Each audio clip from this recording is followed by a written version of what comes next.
Hey guys, today we are finally unboxing and setting up my brand new 24-inch iMac powered by the M4 chip. And I've bought this in 2026, yes, just 2 months back. And this is a video which I've shot a couple of months ago, and I will be showing you a detailed unboxing and my first impressions in this video. It looks stunning, slim and beautiful, and what's inside this thing is a powerhouse of a machine. I bought this machine directly from the official Apple store right here in Bangalore. If you have been to that store, you know the vibe is always incredible.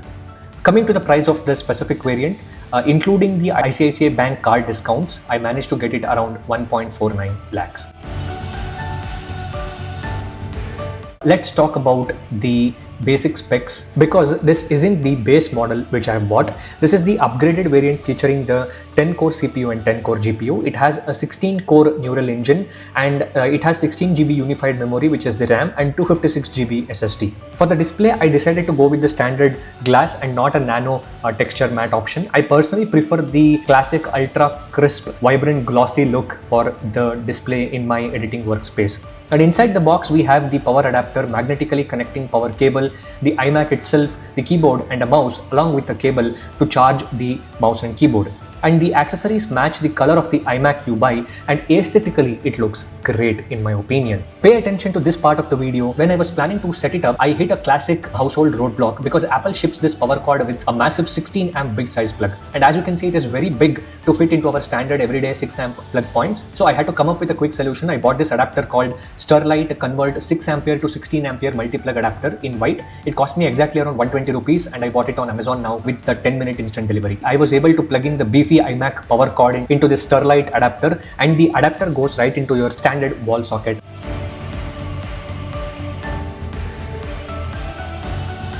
Now let's talk about the detailed technical specifications of this device. Now that we are booting this device and setting it up, let's dig deep into what makes this M4 machine a monumental upgrade for me specifically. Because I came from an older Intel Core i7 2019 MacBook Pro 16 inches. This actually is an M4 based machine, which is a 10-core CPU and 10-core GPU. The 10-core CPU is split into 4 performance cores and 6 high efficiency cores to manage the background tasks. The performance cores is important for heavy lifting like video editing, etc. It has a combined massive 120 GB per second of memory bandwidth, which is helpful for multitasking, which feels great on this device. And this machine, iMac, has a 24-inch 4.5K Retina display, which is an LCD panel with 4480 x 2520 resolution at 218 pixels per inch with a support for 1 billion colors, and has 500 nits of peak brightness. It comes with a P3 wide color gamut, True Tone technology support, and it supports 4K HDR, Dolby Vision, Dolby Atmos playback in all top streaming platforms.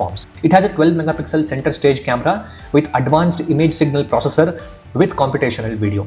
And for audio, it has 6 high fidelity speaker system with 4 cancelling woofers as well. And it supports spatial audio when playing music or video through Dolby Atmos. And it has studio quality 3 mic array microphones with high signal to noise ratio, which is SNR, and directional beamforming support as well. And my specific model has 4 Thunderbolt 4 ports which support up to 40 Gbps data transfer.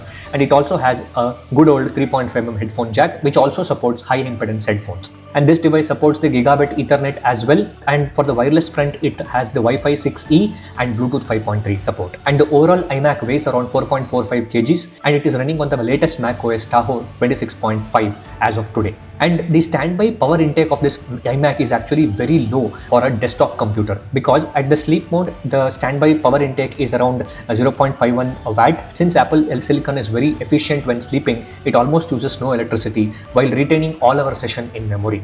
And even at the max loads, which is around 105 watt, basically when you are pushing all of your 10 cores, like when you are video editing or probably rendering or benchmarking or running simulators in Visual Studio, etc., which is what I was doing, the maximum power draw was around 110 watt, which is still remarkably low for a full-sized desktop computer at this power. Hence, this machine is not going to impact on your electricity bills that much.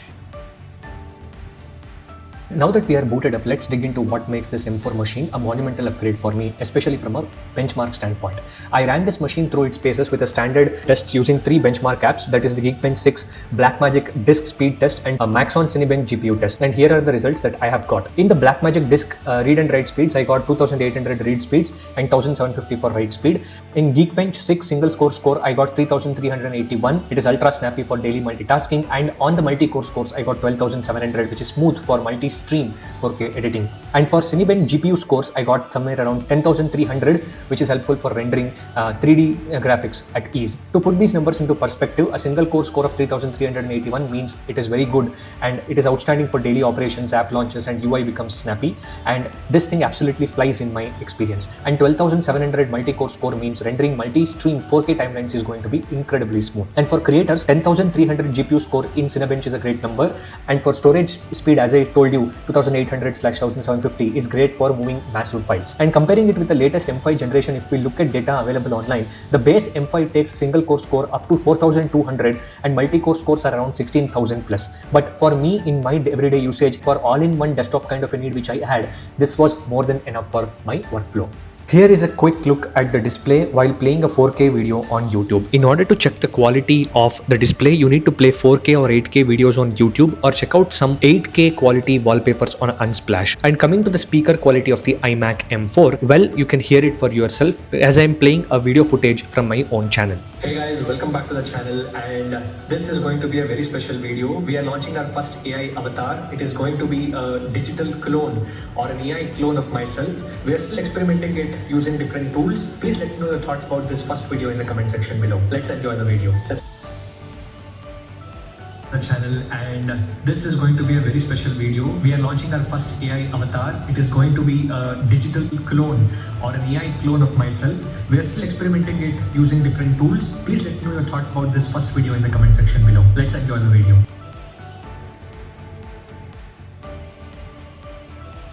It was a great experience of unboxing. I bought this device from the Apple official store here in Bangalore in the Mall of Asia. The overall purchasing experience and the unboxing experience was very smooth and seamless. You get an e-bill to your email ID which is registered with your Apple account, and I have been using this iMac for almost 2 months now. This is a replacement for my previous MacBook Pro 16 inches which I have been using from last 6 years. I bought that device in 2020. I have done a lot of videos on that machine, and I have edited at least 400 plus videos on that machine. I know iMac M5 is just around the corner, will be launched in another couple of months or so, but I did not want to wait for that honestly, because every few months once there will be a new chip, new device which gets launched. I wanted a device right now for my purposes. One of the most important things that strikes me and still surprises me even after 2 months of using this is actually the screen quality and the display quality of this device. It's outstanding. It's actually an LCD panel, not a mini LED or an OLED panel, but one of the important things that I would like to tell you guys is I have a lot of other displays.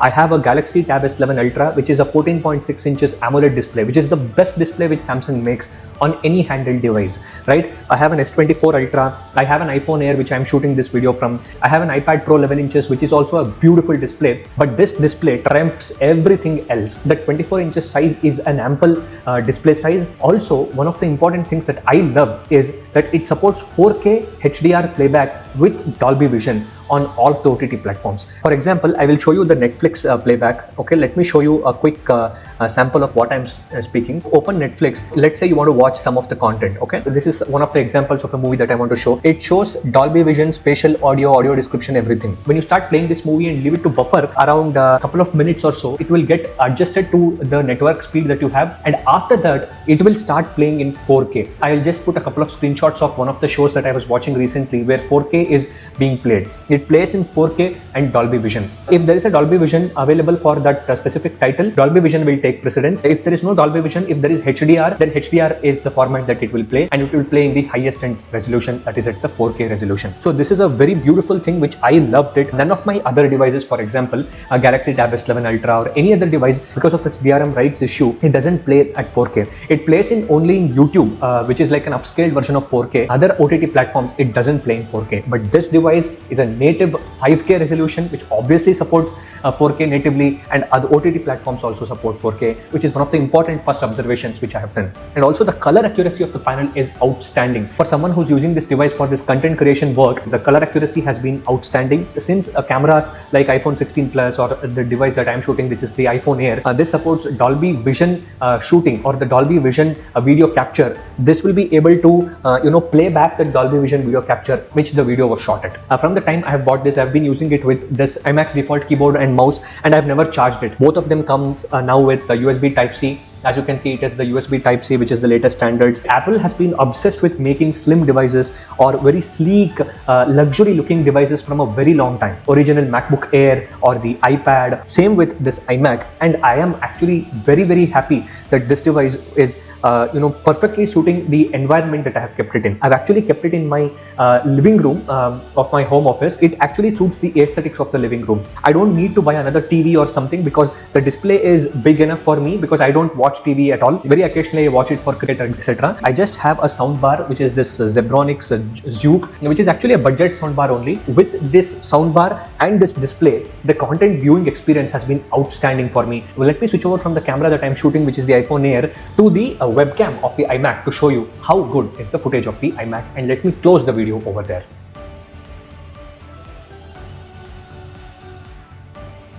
So guys, this is how the footage from the camera or the webcam of the iMac M4 looks like.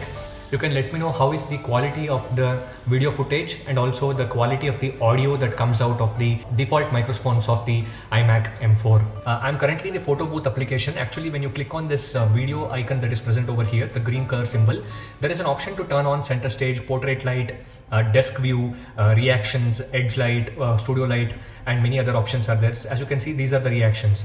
When you give this thumbs up, this is the reaction that you will get, and this kind of heart-like reactions are available, which makes the overall video calling experience much more immersive and much more interactive, right? With basic thumbs up or the claps kind of emojis or claps kind of smileys will be present in our default video calling applications, right? Basically, this is available in many of the Macs. This is not an iMac specific feature.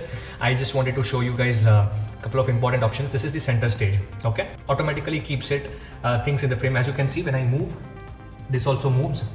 When I move to the other side as well, this moves, which is very cool actually.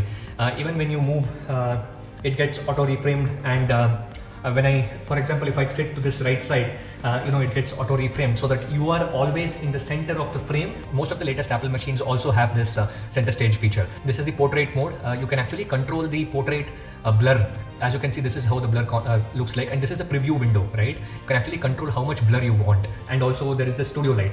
As you can see, this is how the studio light looks like. So edge light is for basically during the low light conditions. If you are having this edge light, it will help to heighten the overall video call and makes it look nice. So these are the different backgrounds which are available. There are these. This is actually the Apple Park, which is the headquarters. You might have seen in their presentations, etc. We can keep this background for now, just for purposes, and you can add your custom backgrounds as well over here. These are a few options. So that's pretty much it for the unboxing, the initial impressions of the iMac M4. If you have any specific questions about this machine, please let me know about that in the comment section below. I'll be more than happy to answer that. If you have any other thoughts, please put them in the comment section below. Hit a like button if you have liked this video and subscribe to the channel. Thanks for watching, guys.